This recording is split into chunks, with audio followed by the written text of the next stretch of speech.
Hi, everyone, and welcome to God's Plan, Your Part, a podcast where our goal is to read the entire Bible in a year, seeking to understand God's plan of redemption while discovering daily and practically your part in it. All right. Welcome back to God's Plan, Your Part. Today we are starting 2 Samuel, so you've made it through, 7 or 8 books now at this point, I think. And the way this episode is going to start is wild, like literally wild. We ended 1 Samuel. We see that Saul has finally died. Jonathan has finally died. You would think that David would just rise to being king, but that is not what happens here. Not at all. I actually was anticipating that a little bit too. I mean, I honestly, we open the chapter to those two are dead.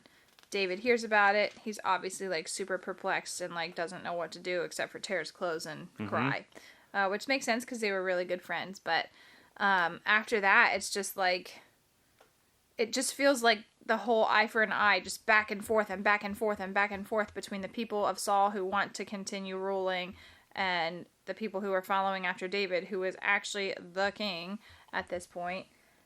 So it's just feels like you're just hearing a bunch of 2-year-olds bicker back and forth, but with weapons. Yeah, you have pure politics and ruling parties, and it's a bloody couple of chapters. One interesting thing to notice, if you read over the end of 1 Samuel, it says that Saul basically killed himself. And when we open 2 Samuel, this Amalekite runs up to David and says, I killed Saul. Well, he's actually the enemy party. He's an Amalekite. He's not an Israelite. And we know from the narrative that he is lying. He's lying to David to try to gain favor with David because he's assuming that David will be thrilled that he is now the king. We should be cued into the fact that David is not going to be thrilled, and in fact, we read in the text that he is not. Yeah, it actually kind of surprised. Maybe I missed that first part, of the Amalekite who was trying to deceive him. I think I missed that part He's because already, I was just this poor guy is just coming along, and he's like, "You're dead." Yes, What? if you read it quickly, you'll be like, "What in the world?" But there are important details. 2 of them being this is an enemy soldier, and he's lying about what happened. And so David has him put to death because he's just a lying enemy soldier. I guess so. But then you do have the offspring of Saul. Keep in mind, these are kings and kingdoms. So Saul's son is supposed to be the king. David has already been anointed king. We know that David is already very popular throughout Israel. This would have been a natural time for him to take over. People would have known that. In fact, he takes over Judah, but the other tribes follow Ish-bosheth. And so we see Ish-bosheth not really fighting very much, but we see Abner fighting a lot. Well, it also says here, Ish-bosheth, I hate that name, made king of Israel. Mm-hmm. So that's kind of awkward. Yeah, there are 2 kings in Israel at the opening of these chapters. But it makes me think these are real people and this is a real situation. Yes. I'm sure they felt justified in what they were doing. Yeah. So how do you, I don't know, real life, rubber meets the road. That would be a really awkward position to be in. Now, I don't know that they were necessarily following after the Lord for these decisions. Exactly. However. That is the key. But what if you thought, God wants me to be doing this? How often do we do that today? David purely knew that God wanted him to be doing this. Right. But here's the thing to remember. Opposite. Israel was not supposed to function this way. Israel was not designed to be under a king. God said, hey, if you have a king, I guess God spoke through Samuel and was like, you don't really want a king. The king is going to be awful. They're like, please do it, please do it, please do it. So now they have a king, and here they are basically having a civil war over who will be king. And I think that's important to remember too. These are actually Israelites fighting Israelites. Yes. All the time. It's not time. even warring countries that are enemies. It's they're fighting each other. So what do we learn from this? Oh my. I think, is there much more you want to talk about? I mean, there's a lot of killing. I think we've pretty much just covered it. I'm not sure that much else stood out to me. I'm sure there's other things in here, but it's just it kind of feels like David's not messing around, but at the same time, he's also kind of just I don't know, he's turning me off a little bit. It's funny, he's not messing around, but also he is really reluctant to take this by force. And you end up having all these manipulative people. It's like the captain of the armies, and then it's like these other dudes that are powerful dudes, this Rima and what's his name? Like Bana. They go and kill Ish-bosheth while he's sleeping. Like, yeah, but just like murderous bands of people. Is David wrong though in being like humble about it? Or should he just like shut himself off and just actually tell the people who he is and what? Oh, the people know who he is. Okay. I think at this point we see that David over and over has waited on God to do this, and it is interesting how Waited on God to do what? Just completely make him king, basically. Primarily what we see through these first 4 chapters is it's not really David, for the most part, going after these enemies and killing him. It's all these people trying to impress David to gain power. He like sees right through it every time. Yeah, and there's a couple things to notice about David. One, he has like 4 or 5 wives now. He does get Michal back. He's starting to have sons. David is kind of getting swept up in some of this because, again, the king of Israel is not supposed to have a bunch of wives, and now David already has a bunch. So he's gonna have a bunch of offspring. Like it's a wild couple of chapters. Here's the thing that I think is really important for us to see as people reading this account today. One, this is just a historical fact. This is what happens when 2 opposing factions try to take over a country. That's what's going on. Israel was never supposed to be this way. They were supposed to follow the Lord and be like committed to him and his servant and serving the Lord. Remember, they're a nation of priests. That's the goal. They are supposed to be a nation that when people look at them, they see God. Well, they're so far down the line now that all they care about is principalities and powers. Yep. And so there's tons of people being put to death. There's tons of war across the land because they are now just like everybody else. And I think the takeaway from us, perhaps the your part for us, any time we take our eyes off of the Lord, we start looking less and less and less like the way we are supposed to. Yeah. And if I could be really pointed with this, I know not all of you are in the U.S., but we are here in the U.S., and obviously probably where you are too. Like, politics is a really big deal. Ugh. And I think we are supposed to be responsible stewards of culture. We should be involved in whatever process it is that exists in our country to represent God in our country. But anytime we side with principalities and powers instead of the Lord, we look ridiculous. Yep. And so we do want to stand for what's right. We do want to call people to repentance, to serving the Lord. But we want to be really, really, really careful about putting a person or a power above God in our lives. We are not citizens of this world. Mm-hmm. We are citizens of heaven. And so our primary responsibility is to serve the Lord and represent him.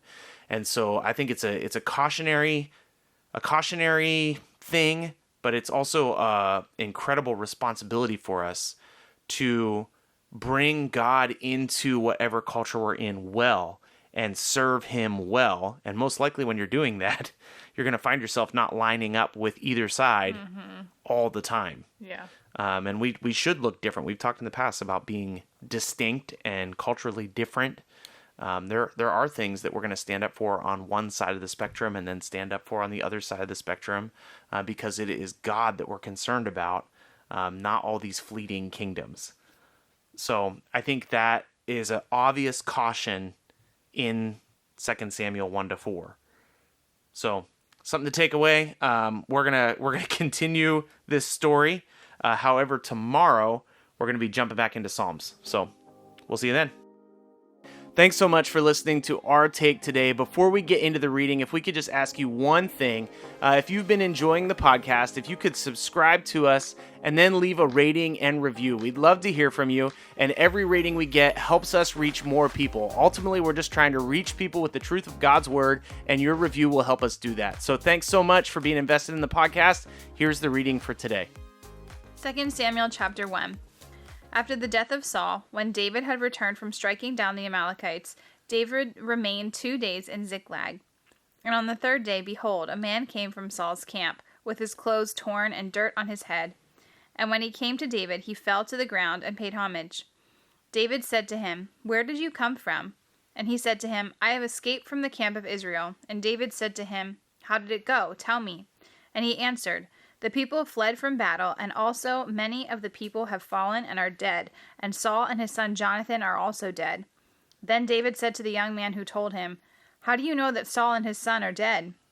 And the young man who told him said, By chance I happened to be on Mount Gilboa, and there was Saul, leaning on his spear, and behold, the chariots and the horse were close upon him. And when he looked behind him, he saw me, and called to me. And I answered, Here I am. And he said to me, Who are you? I answered him, I am an Amalekite. He said to me, Stand beside me and kill me, for anguish has seized me, and yet my life still lingers. So I stood beside him and killed him, because I was sure that he could not live after he had fallen. And I took the crown that was on his head, and the armlet that was on his arm, and I have brought them here to you, my lord. Then David took hold of his clothes and tore them, and so did all the men who were with him. And they all mourned and wept and fasted until evening for Saul and Jonathan his son, and for the people of the Lord, and for the house of Israel, because they had fallen by the sword. And David said to the young man who told him, Where do you come from? And he answered, I am the son of a sojourner, an Amalekite. David said to him, How is it that you are not afraid to put out your hand to destroy the Lord's anointed? Then David called out to one of the young men and said, Go, execute him.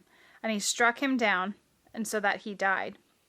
And David said to him, Your blood be on your head, for your own mouth has testified against you, saying, I have killed the Lord's anointed. And David lamented with his lamentation over Saul and Jonathan his son.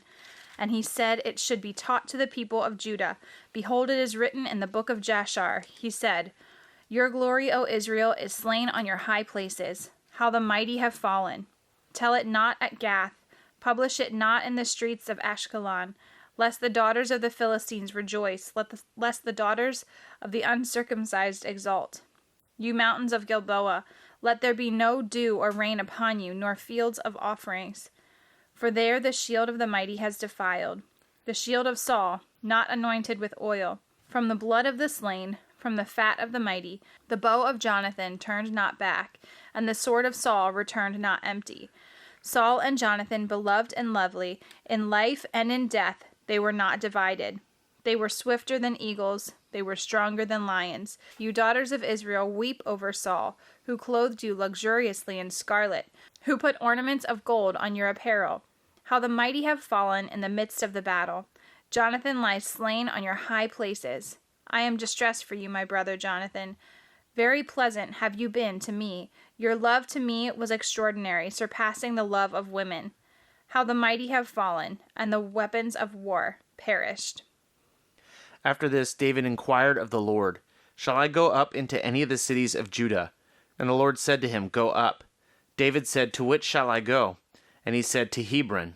So David went up there, and his 2 wives also, Ahinoam of Jezreel, and Abigail the widow of Nabal of Carmel. And David brought up his men who were with him, every one with his household, and they lived in the towns of Hebron. And the men of Judah came, and there they anointed David the king over the house of Judah. When they told David it was the men of Jabesh-Gilead who buried Saul, David sent messengers to the men of Jabesh-Gilead and said to them, May you be blessed by the Lord, because you showed this loyalty to Saul your lord and buried him. Now may the Lord show steadfast love and faithfulness to you, and I will do good to you because you have done this thing. Now therefore let your hands be strong and be valiant, for Saul your lord is dead, and the house of Judah has anointed me king over them. But Abner, the son of Ner, commander of Saul's army, took Ish-bosheth, the son of Saul, and brought him over to Mahanaim. And there he made him king over Gilead and the Asherites and Jezreel and Ephraim and Benjamin and all of Israel. Ish-bosheth, Saul's son, was 40 years old when he began to reign over Israel, and he reigned 2 years, but the house of Judah followed David. And the time that David was king in Hebron over the house of Judah was 7 years and 6 months. Abner the son of Ner, and the servants of Ish-bosheth the son of Saul, went out from Mahanaim to Gibeon. And Joab the son of Zeruiah and the servants of David went out and met them at the pool of Gibeon. And they sat down, the one on the one side of the pool and the other on the other side of the pool. And Abner said to Joab, Let the young man arise and compete before us. And Joab said, Let them arise. Then they arose and passed over by number, 12 for Benjamin and Ish-bosheth the son of Saul, and 12 of the servants of David. And each caught his opponent by the head and thrust his sword in his opponent's side, so they fell down together. Therefore the place was called Helkath Hazarim, which is at Gibeon. And the battle was very fierce that day. And Abner and the men of Israel were beaten before the servants of David. And the 3 sons of Zeruiah were there, Joab, Abishai, and Asahel. Now Asahel was as swift as the foot of a wild gazelle. And Asahel pursued Abner, and as he went, he turned neither to the right nor to the left from following Abner. Then Abner looked behind him and said, "Is it you, Asahel?" And he answered, "It is I." Abner said to him, "Turn aside to your right hand or to your left, and seize one of the young men and take his spoil." And Asahel would not turn aside from following him. And Abner said again to Asahel, "Turn aside from following me. Why should I strike you to the ground? How then could I lift up my face to your brother Joab?" But he refused to turn aside. Therefore Abner struck him in the stomach with the butt of his spear, so that the spear came out at his back, and he fell there and died where he was. And all who came to the place where Asahel had fallen and died stood still. But Joab and Abishai pursued Abner, and as the sun was going down, they came to the hill of Ammah, which lies before Giah on the way to the wilderness of Gibeon. And the people of Benjamin gathered themselves together behind Abner, and became one group, and took their stand on the top of the hill. Then Abner called to Joab, "Shall the sword devour forever? Do you not know what end will be bitter? How long will it be before you tell your people to turn from the pursuit of their brothers?" And Joab said, "As God lives, if you had not spoken, surely the men would not have given up the pursuit of their brothers until the morning." So Joab blew the trumpet, and all the men stopped and pursued Israel no more, nor did they fight any more. And Abner and his men went all that night through the Arabah. They crossed the Jordan, and marching the whole morning they came to Mahanaim. Joab returned from the pursuit of Abner, and when he had gathered all the people together, they were missing from David's servant 19 men beside Asahel. But the servants of David had struck down of Benjamin 360 of Abner's men. And they took up Asahel and buried him in the tomb of his father, which was at Bethlehem. And Joab and his men marched all night, and the day broke upon them at Hebron. There was a long war between the house of Saul and the house of David. And David grew stronger and stronger, while the house of Saul became weaker and weaker. And sons were born to David at Hebron. His firstborn was Amnon of Ahinoam of Jezreel, and his second, Chileab of Abigail, the widow of Nabal in Carmel, and the third, Absalom, the son of Maacah, the daughter of Talmai, king of Geshur, and the fourth, Adonijah, the son of Haggith, and the fifth, Shephatiah, the son of Abital, and the sixth, Ithream of Elgah, David's wife. These were born to David in Hebron. While there was war between the house of Saul and the house of David, Abner was making himself strong in the house of Saul. Now Saul had a concubine whose name was Rizpah, the daughter of Aiah. And Ish-bosheth said to Abner, "Why have you gone into my father's concubine?" Then Abner was very angry over the words of Ish-bosheth, and said, "Am I a dog's head of Judah? To this day I keep showing steadfast love to the house of Saul your father, to his brothers and to his friends, and have not given you into the hand of David. And yet you charge me today with the fault concerning a woman? God do to Abner, and more also, if I do not accomplish for David what the Lord has sworn to him, to transfer the kingdom from the house of Saul, and set up the throne of David over Israel and over Judah, from Dan to Beersheba." And Ish-bosheth could not answer Abner another word, because he feared him. And Abner sent messengers to David on his behalf, saying, "To whom does the land belong? Make your covenant with me, and behold, my hand shall be with you to bring over all Israel to you." And he said, "Good, I will make a covenant with you. But one thing I require of you, this is, you shall not see my face, unless you first bring Michal, Saul's daughter, when you come to see my face."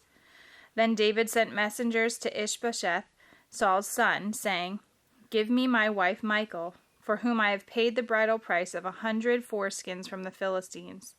And Ish-bosheth sent and took from her husband Paltiel, the son of Laish.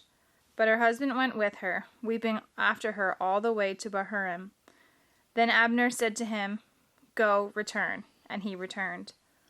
And Abner conferred with the elders of Israel, saying, For some time past that you have been seeking David as king over you. Now then, bring it about, for the Lord has promised David, saying, By the hand of my servant David I will save my people Israel from the hand of the Philistines and from the hand of all their enemies. Abner also spoke to Benjamin. And then Abner went to tell David at Hebron all that Israel and the whole house of Benjamin thought good to do. When Abner came with the 20 men to David at Hebron, David made a feast for Abner and the men who were with him. And Abner said to David, I will rise and go, and will gather all Israel to my lord the king, and they shall make a covenant with you, and that you may reign over all that your heart desires. So David sent Abner away, and he went in peace. Just then the servants of David arrived with Joab from a raid, bringing much spoil with them. But Abner was not with David at Hebron, for he had sent him away, and he had gone in peace. When Joab and all the army that was with him came, it was told Joab, Abner the son of Ner came to the king, and he has let him go. He has let him go in peace. Then Joab went to the king and said, What have you done? Behold, Abner came to you. Why is it that you have sent him away, so that he is gone? You know that Abner the son of Ner came to deceive you, and to know your going out and your coming in, and to know all that you are doing. When Joab came out from David's presence, he sent messengers after Abner, and they brought him back from the cistern of Sirah. But David did not know about it.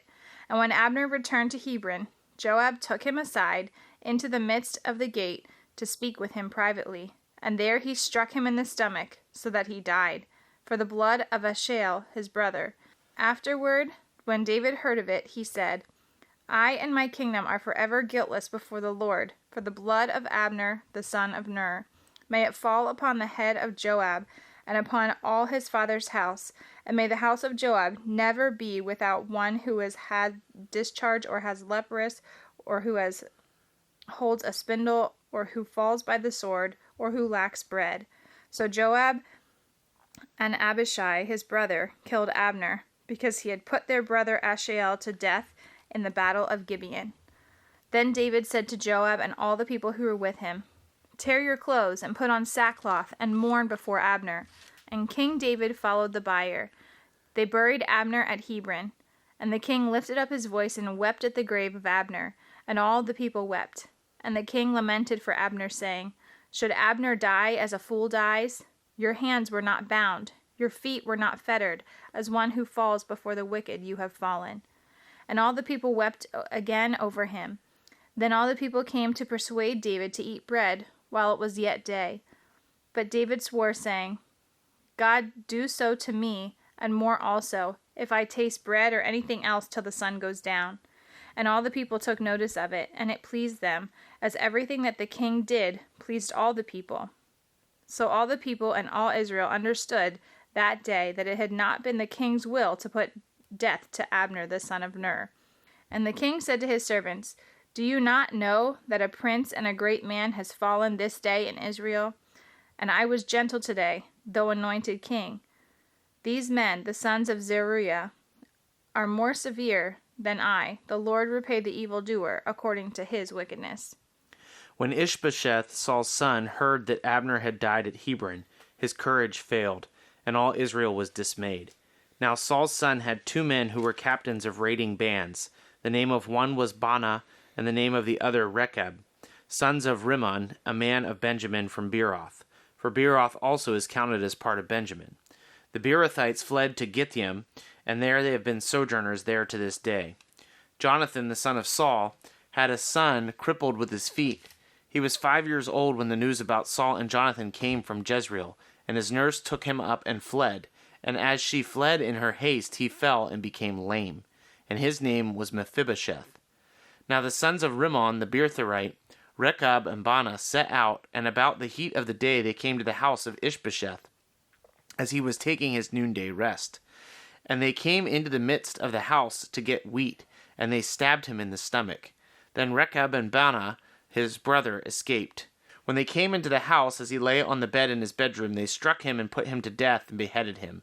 They took his head and went by the way of the Arabah all night, and brought the head of Ish-bosheth to David at Hebron.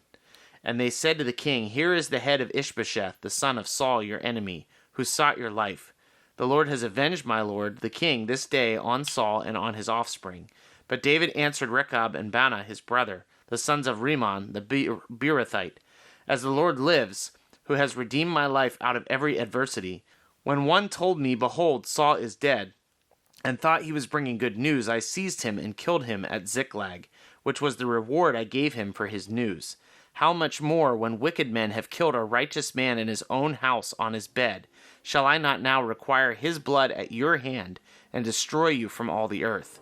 And David commanded his young men, and they killed him, and they cut off their heads and feet, and hanged them beside the pool at Hebron. But they took the head of Ish-bosheth, and buried it in the tomb of Abner at Hebron. Thanks so much for listening to God's Plan, Your Part. If anything stuck out to you, if you have any questions, or if you'd like to receive a Bible, you can email us at godsplанyourpart@gmail.com.